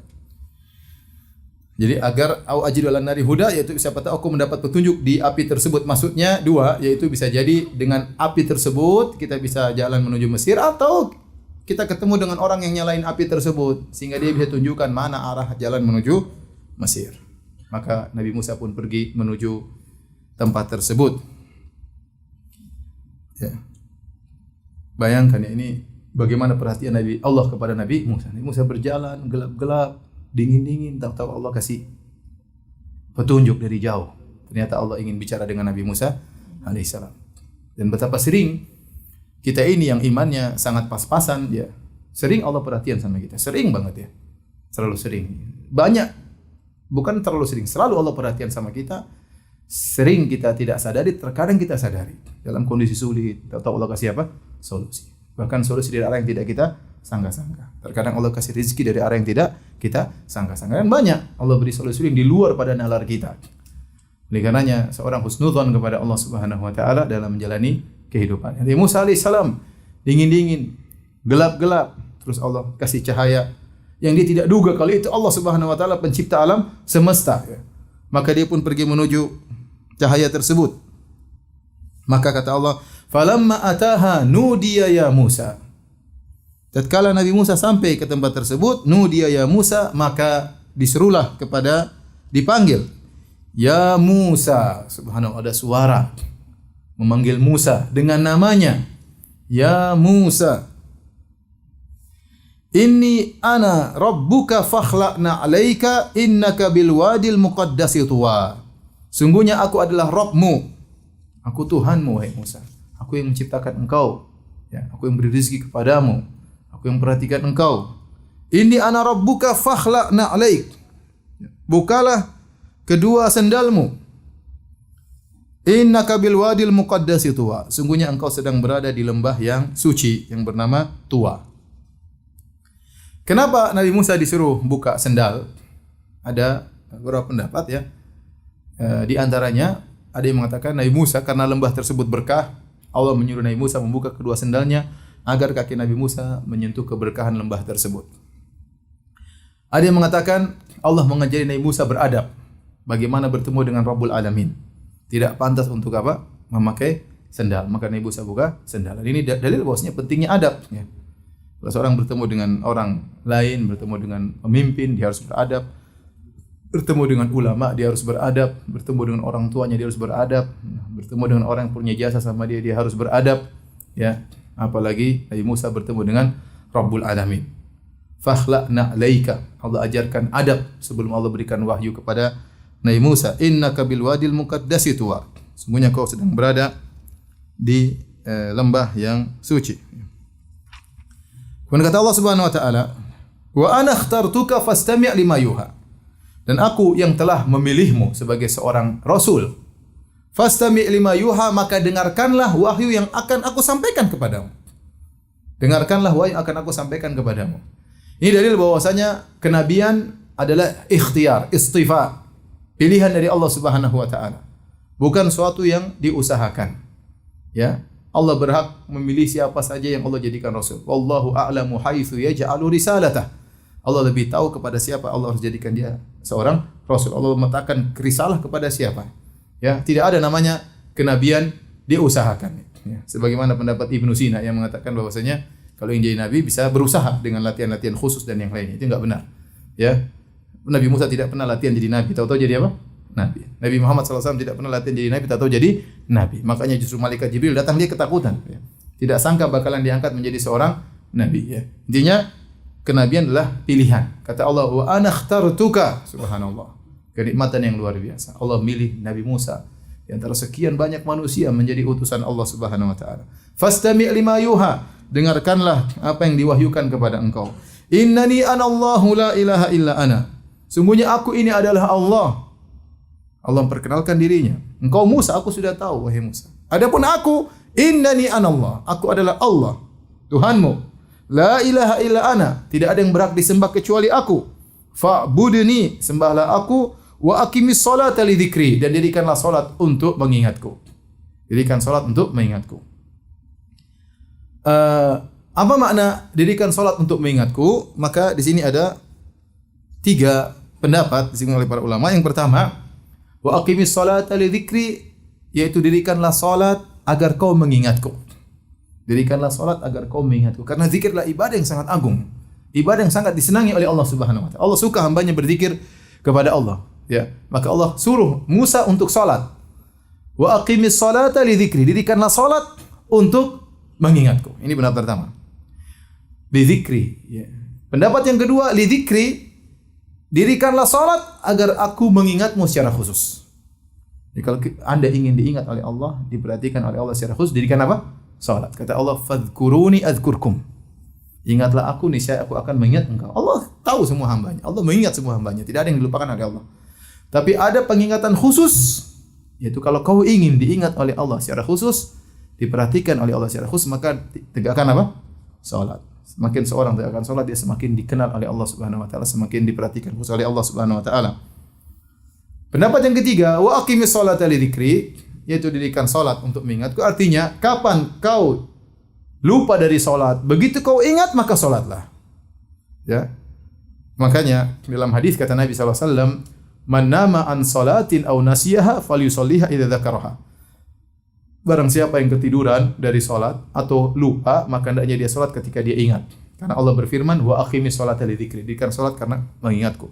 Jadi seorang kalau lupa salat, kapan atau dia ketiduran, dia misalnya tidur jam 2 malam, bangun jam 9 pagi.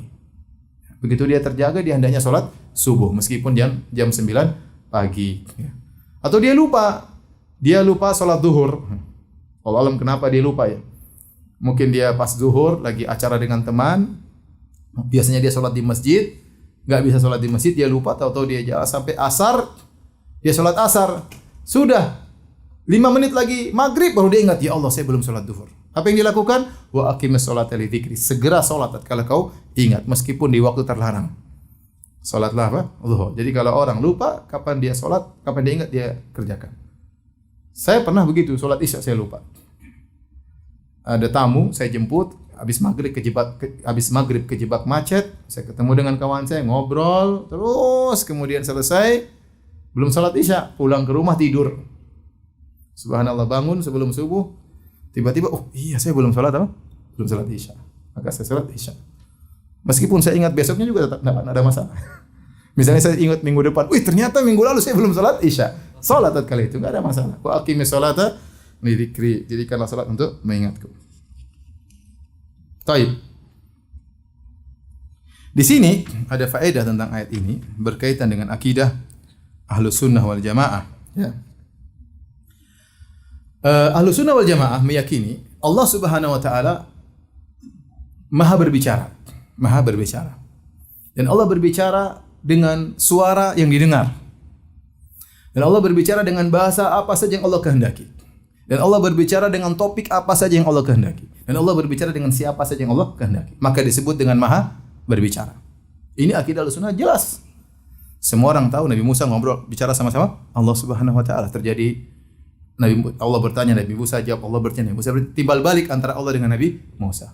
Ya. Allah bicara dengan Nabi Muhammad sallallahu alaihi wasallam. Allah turunkan Al-Qur'an dengan bahasa Arab. Terserah Allah. Jadi disebut Maha berbicara, yaitu Allah berbicara dengan suara yang didengar, dengan huruf-huruf, dengan bahasa yang Allah kehendaki, dengan topik apa yang Allah kehendaki, kapan Allah berbicara terserah Allah, kepada siapa Allah berbicara terserah Allah. Itu namanya Maha berbicara. Nah, hal ini tidak bisa dipikirkan oleh ahlul bidah. Orang-orang Asy'ariyah ya, meyakini bahwasanya Allah berbicara tanpa suara, tanpa huruf, tetapi dengan bahasa jiwa yang tidak ada bahasanya.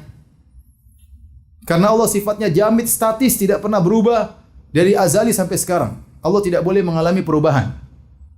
Kenapa bisa demikian? Ini syubhat, saya bahas dalam syarah akidah wasithiyah. Saya tidak mungkin bahas di sini. Tapi intinya, mereka punya keyakinan syarat Tuhan, mereka ngambil dari Aristoteles dan Plato, bahwasanya syarat Tuhan harus statis sejak zaman azali, tidak boleh mengalami perubahan sama sekali. Oleh karenanya, karena mereka Allah mengalami perubahan, berarti Allah begini, sehingga mereka syarat Tuhan Allah harus statis. Dan di antara syarat statis, tidak boleh Allah berbicara dengan suara, karena kalau bicara dengan suara ada sesuatu yang baru didengar. Berarti tidak statis.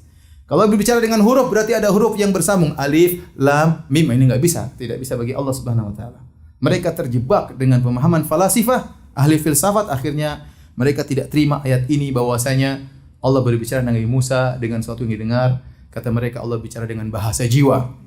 Yang bahasa jiwa tersebut tidak diungkapkan dengan bahasa apapun, tetapi kalau bahasa jiwa tersebut dipahami oleh Muhammad sallallahu alaihi wasallam, diungkapkan oleh Muhammad dengan bahasa Arab, namanya Al-Qur'an. Jadi keyakinan mereka Al-Qur'an ini bukan bahasa Allah, tetapi ungkapan dari bahasa jiwa Allah. Sederhananya begini, misalnya ada orang bisu enggak bisa ngomong, saya ingin ungkapkan isi hatinya, maka saya bicara pakai bahasa saya, paham? Gampangannya gitu. Jadi Allah Subhanahu wa taala punya bahasa jiwa yang diungkapkan oleh Muhammad dengan bahasa Arab. Jadi Al-Qur'an itu bukan firman Allah, tapi terjemahan dari firman Allah atau ungkapan dari firman Allah. Ini tidak benar. Tidak benar. Kita meyakini lafal-lafal ini dari Allah atau bukan? Dari Allah Subhanahu wa taala. Ya.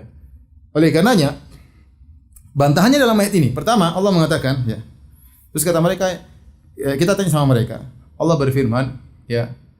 Waktu Allah bertemu dengan Nabi Musa, Allah berkata, "Innani anallah." Sungguhnya aku adalah Allah. Itu perkataan siapa?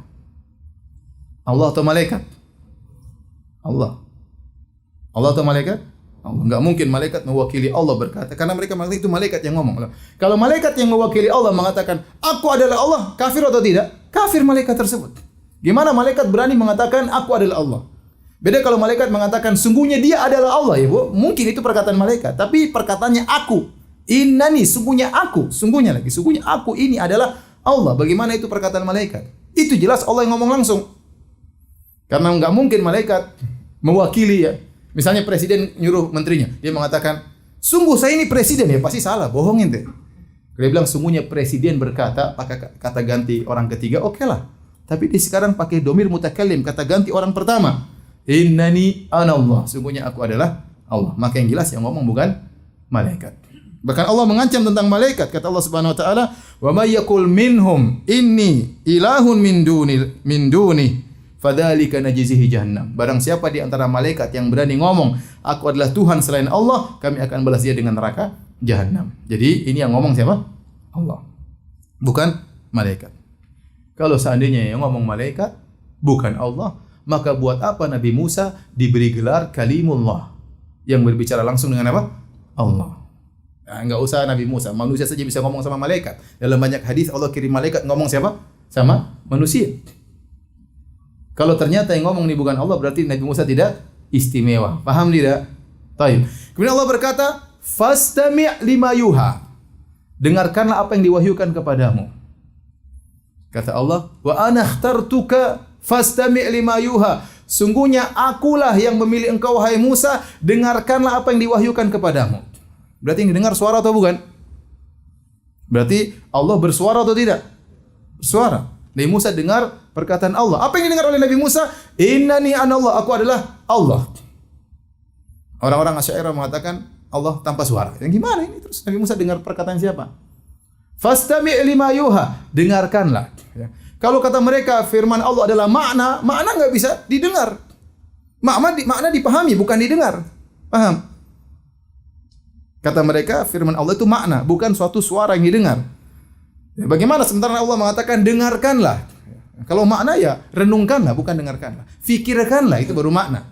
Tapi Allah menggunakan bahasa yang jelas, fastami'.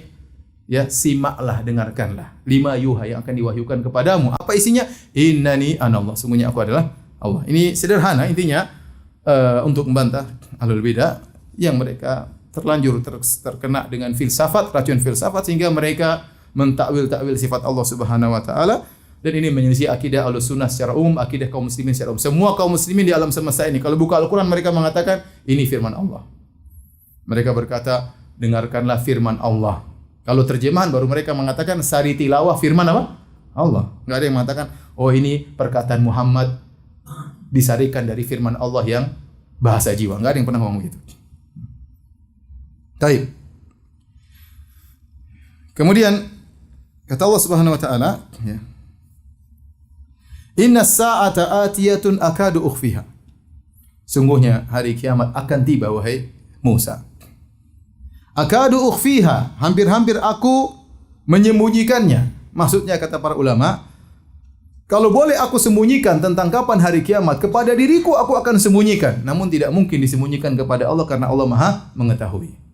Artinya malaikat tidak ada yang tahu kapan hari kiamat, tidak seorang nabi pun tahu kapan hari kiamat. Bahkan kalau boleh aku sembunyikan, aku akan sembunyi kata Allah Subhanahu wa taala. Namun Allah tidak sembunyikan, yang tahu hanya Allah Subhanahu wa taala. La yujalliha ya illahu. Tidak ada yang tahu tentang maknanya kecuali Allah Subhanahu wa taala. Oleh karena tidak benar muncul sebagian dai-dai sekarang kemudian mengatakan bentar lagi hari kiamat, umur dunia tinggal sekian ya. Kemudian gini ini ngeramal para dukun aja enggak berani ngeramal hari kiamat. Ini dai ngeramal kapan hari kiamat. Saya baca Imam Mahdi sekarang umur sudah 39 tahun. Subhanallah. Sebentar lagi Imam Mahdi kalau sudah muncul berarti sebentar lagi apa? Dajjal muncul. Karena Dajjal muncul di zaman siapa Imam Mahdi. Berarti ya sebentar Imam Mahdi mungkin umur 70 meninggal misalnya.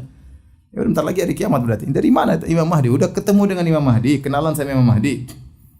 Macam-macam orang sekarang ngomong tentang hari kiamat. Dia tidak mengatakan kapan hari kiamat, tapi dia isyaratkan Imam Mahdi sudah apa? Muncul misalnya. Dan yang lain. Taib, ada lagi sungguhnya badan NASA telah menyebutkan akan ada suatu benda yang datang kemudian akan 2/3 isi bumi macam subhanallah. Ini dari mana ente bicara seperti itu ya? Seakan-akan kiamat sudah apa? Tiba. Enggak usahlah. Kata Allah, akadu ukhfi, hampir-hampir aku sembunyikan dari diriku, ya. Kata Allah, litujza kullu nafsin bima tas'a. Kenapa ada hari kiamat? Agar setiap jiwa dibalas dengan apa yang telah dia kerjakan. Karena ada namanya hari pembalasan. Ya, kalau tidak ada hari pembalasan berarti Allah tidak adil. Kita nggak usah berbicara tentang Allah Subhanahu wa taala. Kita bicara misalnya Pak RT yang menguasai daerah RT-nya. Kalau ada keributan di situ, ada yang mendolimi, ada yang didolimi, Pak RT-nya diam-diam saja, Pak RT nggak beres berarti. Biarin aja, nggak ada masalah. Kita bicara misalnya direktur perusahaan terjadi macam-macam, dia tidak, ada yang dolim, dia tidak peduli, berarti dia nggak adil. Bagaimana kita mengatakan tidak ada hari pembalasan? Berarti semua terjadi tanpa ada pembalasan, yang zalim mendolim, yang didolimi begitu saja tanpa ada hari perhitungan. Mustahil bagi Allah. Allah Maha Adil. Maka Allah akan tegakkan namanya hari kiamat, litujza kullu nafsin bima tas'a, agar setiap jiwa ya merasakan balasan dari akibat yang dia kerjakan. Kata Allah, fala yasuddannaka anha man la yu'minu biha wattabahawahu fatarda. Maka janganlah kamu dipalingkan dari hari kiamat oleh orang yang tidak beriman dengan hari kiamat. Wattabahawahu, dan mengikuti hawa nafsunya, fatarda, maka dia menjadi binasa. Ya, ada orang di sana tidak beriman dengan hari kiamat, baik dengan perkataan maupun dengan sikap. Maka kamu jangan dipalingkan dari hari kiamat oleh orang-orang tersebut. Ini dalil bahwasanya ya, semakin orang melupakan hari kiamat, semakin orang melupakan hari kebangkitan, dia akan semakin binasa. Dia semakin binasa. Dan ketahuilah tidaklah kita ini terjerumus dalam berbagai macam kemaksiatan kecuali karena iman kita kepada hari akhirat kurang. Kalau seorang memiliki keimanan hari akhirat yang kuat, yang pasti, maka dia berpikir panjang untuk mengucapkan sesuatu, dia berpikir panjang untuk membuat statement tertentu, dia berpikir panjang untuk bermaksiat, ya. Kalau imannya benar-benar matang kepada hari kiamat. Ya, maka Allah ingatkan jangan sampai kau terpalingkan dari hari kiamat oleh orang-orang yang tidak beriman dengannya. Taib, masih ada waktu? Masih, sabar ya. Taib, kita lanjutkan paragraf yang terakhir. Kata Allah Subhanahu wa taala, setelah Allah berbicara dengan Nabi Musa, maka Allah ingin menyuruh dia berdakwah kepada Firaun. Tapi Allah kasih mukadimah. Kata Allah Subhanahu wa taala, "Wa ma tilka biyaminika ya Musa?" Wahai Musa, apa yang ada di tangan kananmu? Allah tahu apa yang di tangan Nabi Musa. Tahu atau tidak? Tahu, tapi Allah punya tujuan bertanya tentang hal tersebut. Wa ma tilka biyaminika ya Musa. Beberapa tujuan disebutkan oleh para ulama, ya. Maksudnya ini tongkat ini, tongkat Nabi Musa. Tongkat ini akan menjadi berbagai macam mukjizat. Ya. Mukjizat di antaranya berubah menjadi apa? Ular. Mukjizat di antaranya nanti mukul batu keluar 12 keran air. Mukjizat di antaranya mukul lautan akan terbelah. Mukjizat di mukul lautan tertutup kembali. Jadi dengan tongkat ini berbagai macam mukjizat, Tetapi Allah bertanya kepada Nabi Musa, untuk apa? Ada faedah-faedahnya. Di antaranya untuk meyakinkan kepada Musa bahwa itu benar-benar tongkat. Ini tongkat dari kayu, ya. Jadi apa yang akan menimpamu tongkat jadi ular itu benar-benar mukjizat dari kekuasaan apa? Tuhan. Ini benar-benar tongkat dari kayu. Ini yang pertama. Ya. Tapi kita bacakan dulu sebelum kita sebutkan faedah-faedahnya. Allah berfirman, "Wa ma tilka biyaminika ya Musa?" Apa yang ada di tangan kananmu? Dan Allah tahu apa yang di tangan Nabi Musa. Nabi Musa semangat menjawab. Qala hiya asaya atawakka'u 'alaiha. Dia adalah tongkatku. Aku bersandar kepadanya bertelekan dalam berjalan.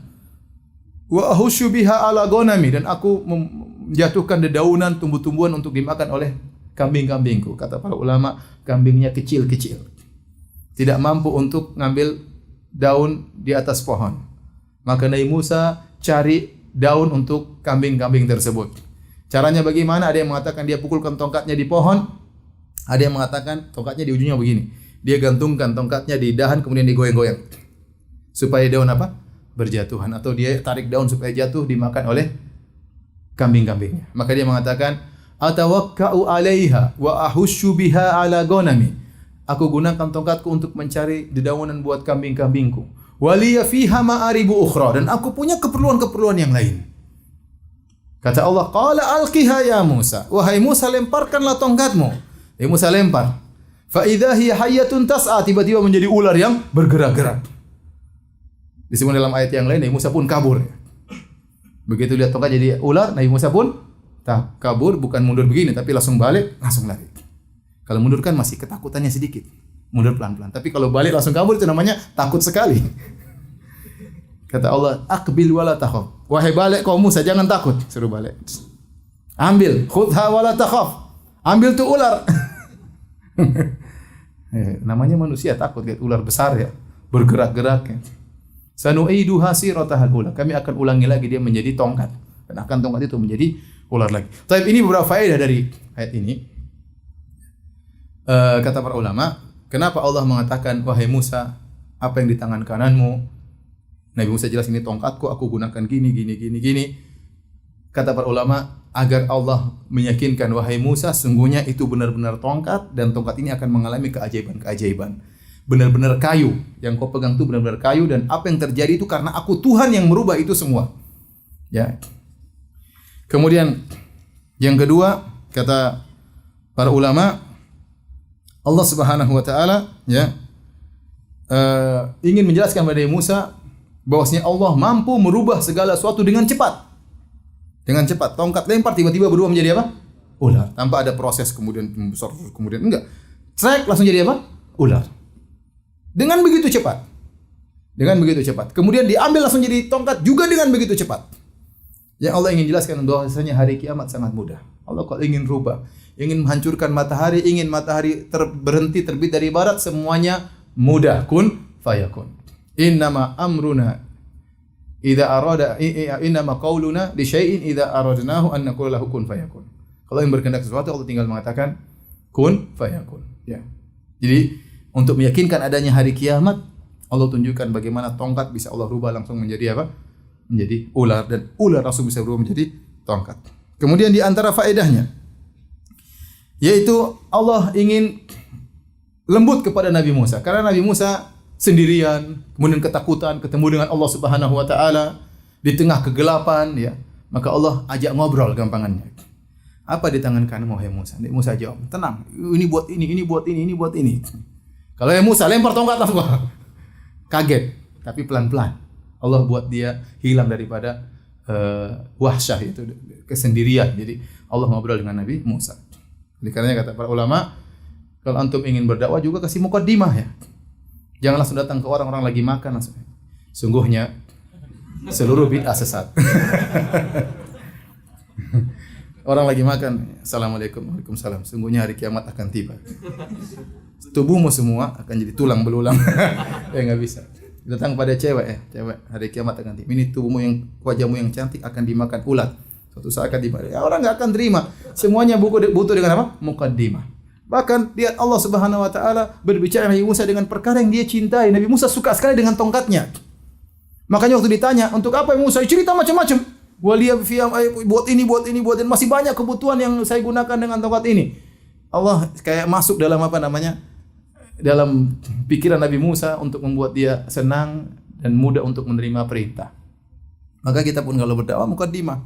Ya mungkin muqaddimah dalam dakwah dengan adab, dengan akhlak, dengan sirah, kemudian baru kita masukkan tauhid dan macam-macam begitu, berbagai macam muqaddimah. Yang penting tujuan kita agar orang mengenal Allah dan tidak berbuat syirik kepada Allah Subhanahu wa taala ya. Bukan yang penting kita sampaikan, bukan masalah yang penting kita sampaikan. Tapi bagaimana cara menyampaikan juga harus dipikirkan. Kemudian di antara faedah kenapa Allah bertanya tentang tongkatnya ya. Kata para ulama agar sebagai latihan ya. Ini disebutkan oleh Tahir bin Ashur, latihan kenapa? Karena Nabi Musa harus melemparkan tongkat ini di hadapan Fir'aun di kemudian hari. Jadi latihan dulu, ya, briefing dulu ya. Seandainya tidak di briefing, Nabi Musa pasti ketakutan ya. Tapi latihan dulu, lempar tongkat ketakutan. Setelah pegang kembali jadi ular, jadi tongkat jadi ular, pegang lagi jadi apa? Tongkat. Jadi Nabi Musa sudah tidak takut karena dia pernah briefing sebelumnya. Tapi kalau tidak pernah dilatih sebelumnya, kemudian datang kepada Firaun, "Hei Firaun, saya Musa, utusan Tuhan. Mana buktinya nih?" Langsung dia juga lari. Cuma ini ularmu atau ular siapa? Kata Firaun. Ularmu kok takut sendiri ya? Makanya dari Musa latihan dulu. Latihan dulu kan. Makanya perlu semua persiapan, planning ya. Bukan asal kemudian jalan, tawakal bismillah, perlu planning semuanya. Allah saja memplanningkan Nabi Musa supaya nanti sanu'iduha siratahal ula, kami akan ulangi lagi hal tersebut ya. Dan ular tersebut ya dalam sebagian ayat disebutkan fa idza hiya thu'banum mubin. Ya. Dalam sebagian ayat ka'annaha jan. Jadi thu'ban itu ular besar. Hayat di sini hayat. Fa idza hiya hayatun tas'a. Hayat artinya ular ya. Sampai ada cerita ada seorang bapaknya ahli hadis. Kemudian bapaknya meninggal dunia. Kemudian dia dapati ada hadis judulnya Habbatus Sauda Shifaun likulli da. Habbatus Sauda adalah obat bagi setiap apa? Penyakit. Kemudian ternyata baknya titiknya enggak ada atau baknya ada tambah satu titik. Dia baca Hayatus Sauda. Hayat artinya apa? Ular. Ular hitam obat dari segala penyakit. Kemudian dia cari ular hitam. Akhirnya dia mati dan dia juga matikan banyak orang. Hadis Nabi bersabda ular hitam obat bagi segala penyakit. Hayat itu artinya apa? Ular. Ya. Pakai ya, bukan ba. Intinya dalam ayat ini fa idza hiya hayatun tas'a, tiba-tiba menjadi ular yang bergerak. Dalam ayat lain fa idza hiya thu'banum mubin, tiba-tiba menjadi ular yang besar. Dalam ayat yang lain ka'annaha jan, seakan-akan dia ular yang kecil. Gimana cara kita mengkompromikan dua ayat ini? Kalau dalam ayat disebut ular besar, dalam ayat disebut seperti ular kecil. Kata para ulama, ukurannya ular besar tapi gerakannya lincah seperti ular yang kecil. Ada ular besar jalannya orang gemuk kan berat. Ular gemuk juga geraknya berat. Ini bedanya ular Nabi Musa. Dia besar tapi gerakannya lincah seperti ular kecil. Baik. Adapun kata Nabi Musa, fa idza waliya fiha ma'aribu ukhra. Kata Nabi Musa, bahwasanya tongkat ini ada keperluan-keperluanku yang lain yang aku gunakan dengan tongkat ini. Apa keperluan-keperluan tersebut yang Nabi Musa abhamkan, yaitu Nabi Musa tidak sebutkan, diibhamkan oleh Nabi Musa. Sebagian ulama berusaha, sebagian berusaha. Kalau kita nggak tahu lah itu urusan Nabi Musa. Yang disebut dalam Al-Quran cuma dua, untuk pertelekan, untuk mencari makanan buat apa? Kambing-kambing. Kemudian kata Nabi Musa, waliya fiha ma'aribu ukhra. Saya juga punya keperluan-keperluan lain dengan tongkat ini. Sebagian ulama mengatakan keperluan tersebut ya di antaranya kalau Nabi Musa mau sholat, dia tancapkan untuk sutra. Ini disebut oleh Al-Qurtubi. Ada yang mengatakan juga bahwasanya tongkat itu keperluannya untuk menggiring hewan misalnya, atau dia naik onta atau naik lainnya untuk menggiring dengan tongkatnya. Ada yang mengatakan untuk berjalan bertelekan dengan tongkat tersebut. Ada juga berjalan untuk ngecek-ngecek sesuatu ada yang berbahaya, maka dia cek dengan tongkatnya. Ada yang mengatakan kalau misalnya dia ingin bernaung, maka dia pasang tongkatnya, kemudian dia kasih kain supaya dia bisa bernaung di bawahnya. Atau dia menjauhkan mendekatkan yang jauh, ditarik dengan tongkatnya, karena tongkatnya ujungnya apa? Bengkok, tinggal bisa ditarik. Ya. Atau digunakan untuk mengetuk pintu. Ya. Atau untuk melawan anjing atau hewan yang mengganggu. Ini semua hanya pendapat, tidak ada dalilnya. Tapi ini semua pendapat masih masuk akal. Sebagian lagi ahli tafsir aneh-aneh seperti disebut oleh Ibnu Katsir. Ibnu Katsir mengatakan sebagian ulama berusaha menyebutkan tentang keperluan-keperluan Musa dengan tongkatnya dengan hal-hal yang aneh-aneh. Contohnya katanya Nabi Musa tongkatnya itu kalau malam hari jadi lampu. Terus kalau dia tidur tongkatnya jaga kambingnya. Kemudian juga kalau dia mau tidur dia tanamkan tongkatnya kemudian jadi pohon sehingga dia bernaung di bawah pohon tersebut. Ya.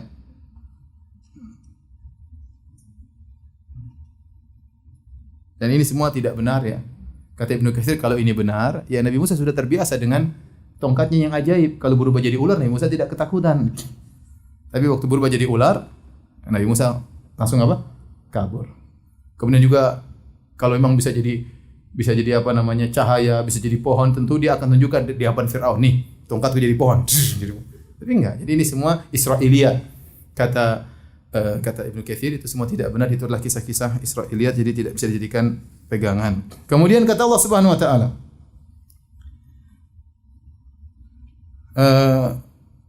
"Wadmum yadaka ila janahika takhruj baydha'a min ghairi su'in ayatan ukhra." Kata Allah Subhanahu wa taala, dan kepitkanlah tanganmu ke ketiakmu. Janah maksudnya ini bukan di ketiak, iya di bawah ketiak, tapi di bawah lengan atas, maksudnya di sini. Ya, disebutkan maksudnya dalam ayat jaybika ya. Jadi masukkan ini baju kan ada lubangnya begini. Maksudnya dulu mungkin lubangnya besar, disuruh masukkan begini dalam bajunya ya. Dimasukkan, begitu dikeluarkan takhruj baydha'a, jadi putih, jadi bercahaya. Ayatan ukhra, sebagai mukjizat yang lain selain mukjizat tongkat menjadi apa? Menjadi ular. Sebagian selain mukjizat tongkat menjadi ular ya. Kata Allah, min ghairi su'in, bukan penyakit. Putihnya tangan Nabi Musa bukanlah penyakit baros, penyakit albino, bukan, tapi benar-benar putih. Sehingga sebagian ulama berdalil Nabi Musa orangnya bukan berkulit putih, tapi suku Bani Israel itu orangnya coklat.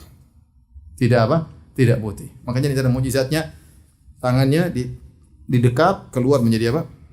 Cahaya ya, menjadi cahaya, dan luar biasa, sudah ada cahaya padahal Thomas Alva Edison belum lahir ya.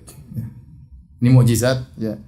Kata Allah, linuriyaka min ayatinal kubra, agar kami tunjukkan kepada engkau dari tanda-tanda kebesaran kami yang sangat besar. Taib, inilah kisah Nabi Musa. Insyaallah kita lanjutkan bulan depan ya. Dari tafsir surat Thaha, tidak ada tanya jawab karena tinggal 5 menit lagi apa? Adzan, kurang lebihnya saya mohon maaf. Subhanallah wa bihamdik, asyhadu an la ilaha illa anta, astaghfiruka wa atubu ilaik. Assalamualaikum warahmatullahi wabarakatuh.